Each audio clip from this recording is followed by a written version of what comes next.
Hello everyone, welcome to the channel. मेरा नाम निशु है। I work with government bank and IBPS के through मेरा सिलेक्शन हुआ था।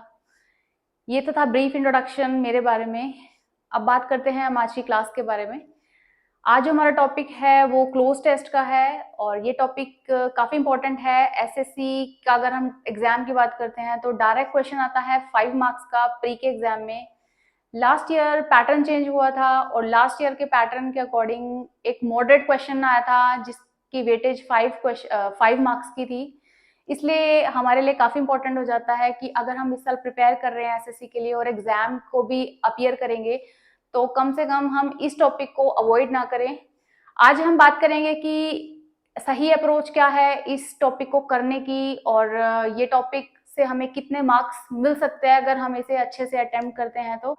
सी क्लोज टेस्ट होता है, आपको एक कॉम्प्रिहेंशन दे दिया जाता है और उसमें से वर्ड्स को हटा दिया जाता है। फिर आपसे क्वेश्चन पूछे जाते हैं और उसमें एक करेक्ट वर्ड होता है और बाकी ऑप्शंस दिए जाते हैं जो इनकरेक्ट होते हैं।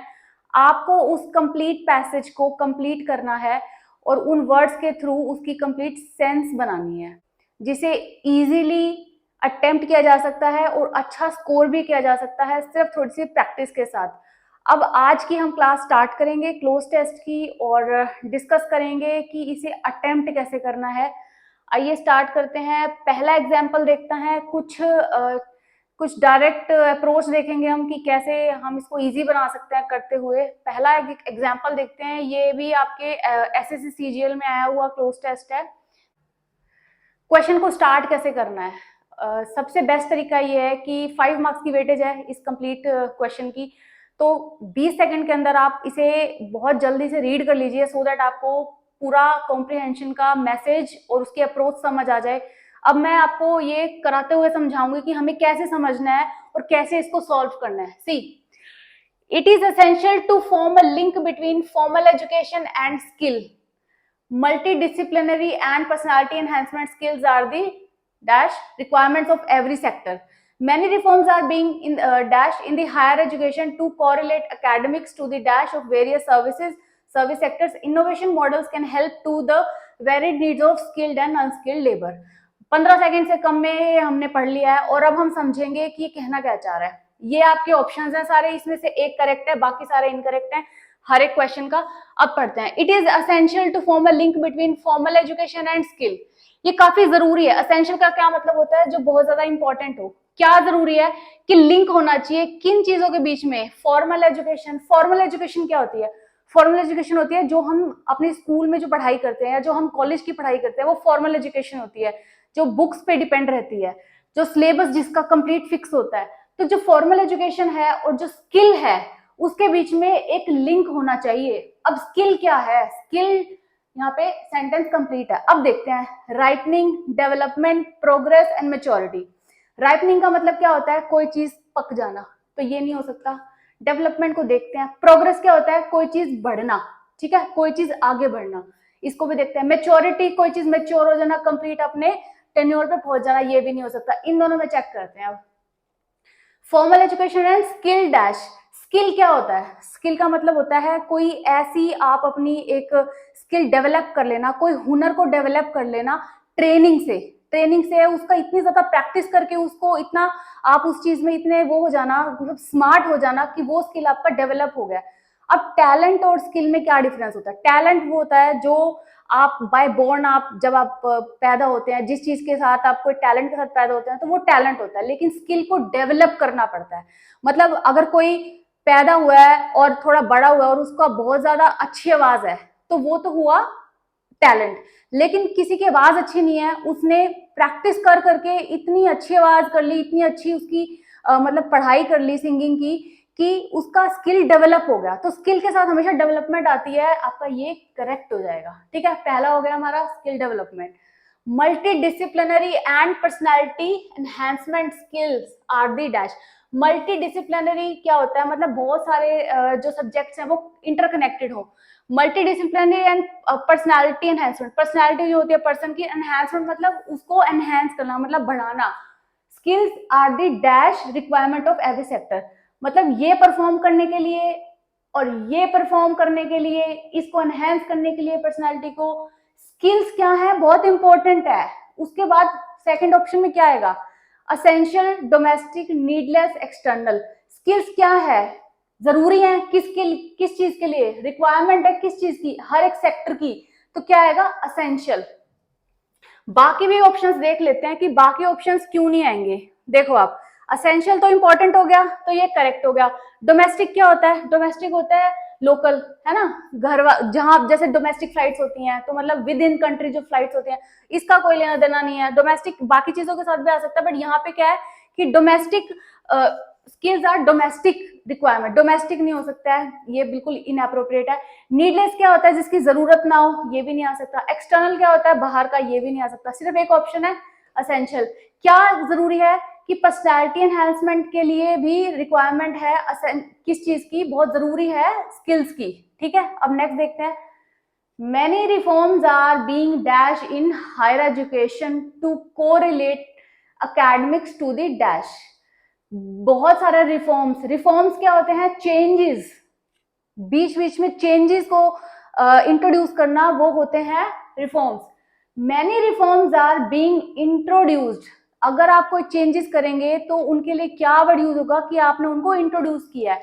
बाकी भी देख लेते हैं। सेटल आ सकता है, कोई चीज में चेंज की जरूरत ना हो उसके लिए सेटल वर्ड यूज होता है, ये गलत हो जाएगा। इंट्रोड्यूस हमारा करेक्ट है ही। इम्प्रूव्ड क्या होता है कि पहले कोई चेंजेस नहीं थे बट उनको इंप्रूव कर दिया गया, नहीं, वो ये कह रहे हैं कि इंट्रोड्यूस किया गया, मतलब नए चेंजेस लाए गए हैं, ये भी नहीं आएगा। रिलेटेड, ये भी नहीं आ सकता। सिर्फ एक ऑप्शन है, क्या है, many reforms are being introduced in higher education. जो हायर एजुकेशन हो रही है ना, जैसे मास्टर्स डिग्री है या ग्रेजुएशन डिग्री है या उससे भी कुछ एडवांस है, उसमें बहुत सारे चेंजेस लाए जा रहे हैं एकेडमिक्स में, मतलब पढ़ाई में, to the dash of various services sectors. किस लिए, नीड क्यों आएगा, किस चीज की जरूरत है हमें, हर एक सेक्टर को जरूरत है किस चीज की, कि ये चेंजेस आने चाहिए, स्किल आना चाहिए फॉर्मल एजुकेशन के साथ साथ, सो दैट वो बहुत सारे काम और पर्सनैलिटी को एनहांस कर सकें। इसलिए क्या है, उसकी रिक्वायरमेंट है। रिक्वायरमेंट के बाद क्या है कि उसकी जरूरत है।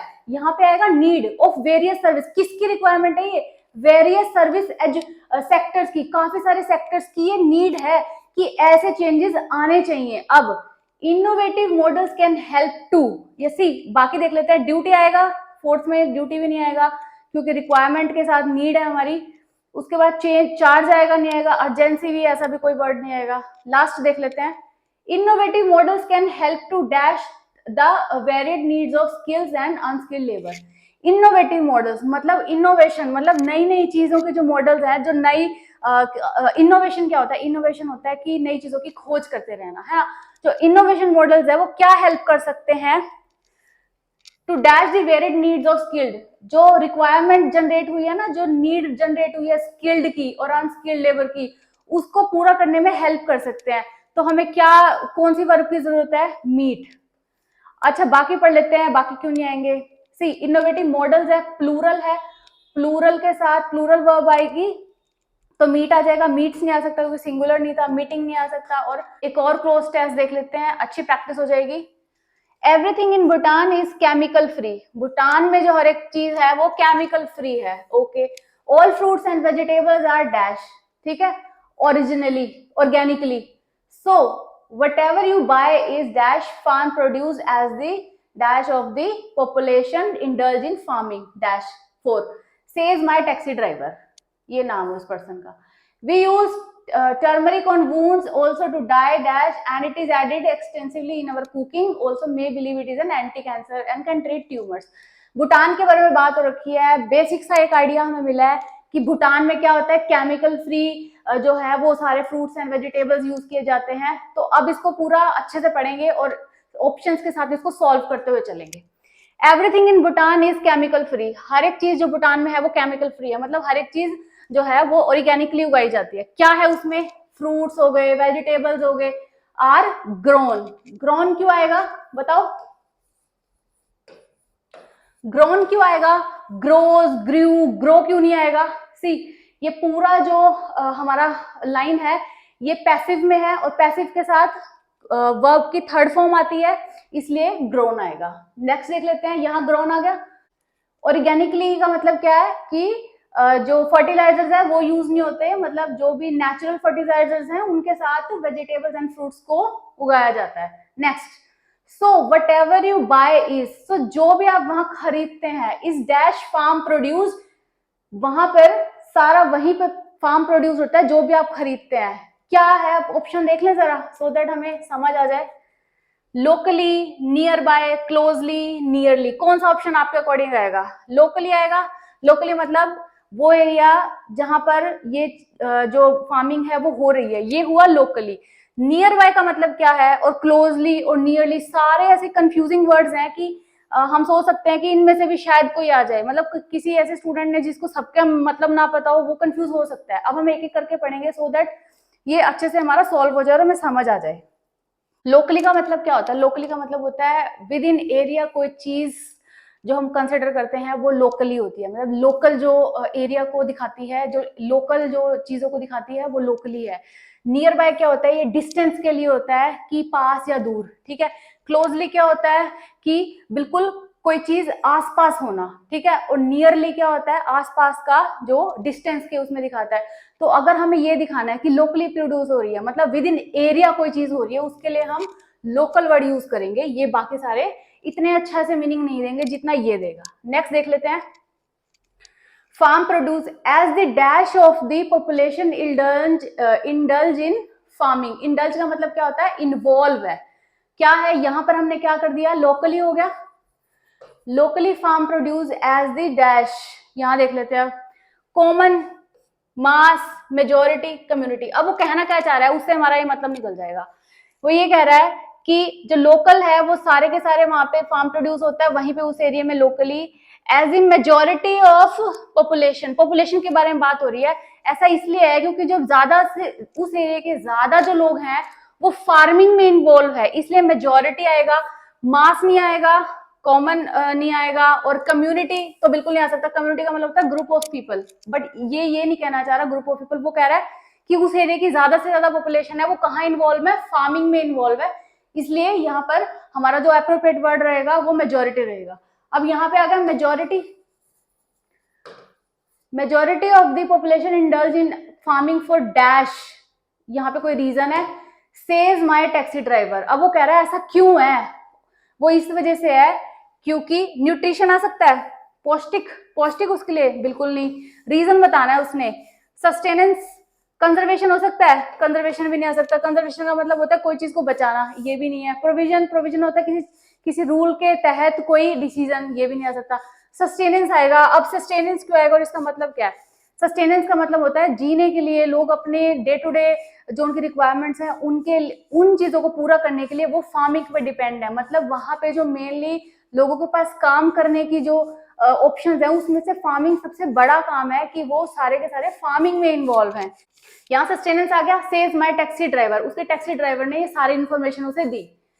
We use turmeric on wounds. Turmeric क्या होती है? हल्दी होती है ना।